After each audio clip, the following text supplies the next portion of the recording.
एक जंगल में हाथी, शेर, बाघ, चीता और अन्य सभी जानवर रहते थे। उसी जंगल में एक सियार भी रहता था। वह जंगल पर और सभी जानवरों पर राज करना चाहता था, लेकिन वह बड़े जानवरों से टक्कर नहीं ले सकता था। वह रोजाना प्लान बनाता था और असफल हो जाता था। एक दिन वह जंगल से निकलकर शहर की ओर चला गया। जैसे ही वह शहर में पहुंचा तो उसके पीछे शहरी कुत्ते पीछे पड़ गए। वह भागते भागते एक धोबी के घर में घुस गया। धोबी ने कपड़े पर नीला रंग चढ़ाने के लिए टंकी में नीला रंग घोल रखा था।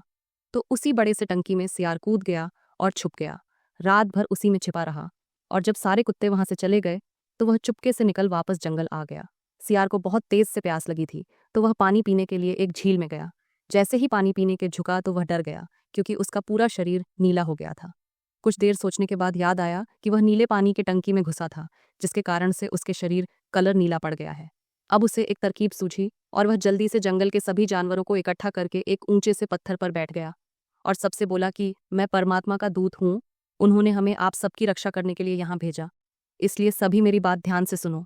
आज से मैं इस जंगल का राजा हूँ और सभी मेरी बातें मानेंगे और मेरा आदर करेंगे, और जो कोई मेरी बात नहीं मानेगा उसे परमात्मा दंड देंगे।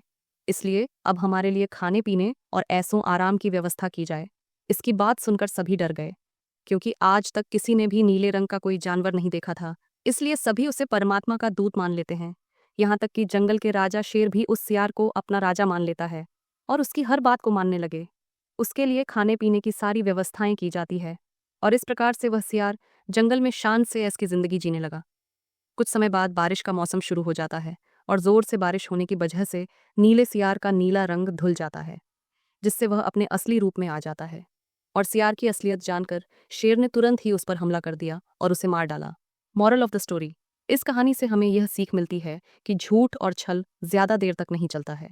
भले ही थोड़े समय तक खुशियां मिल जाएं, लेकिन अंत में सच्चाई सामने आ ही जाती है और उसका फल जरूर भुगतना पड़ता है, इस सियार की तरह।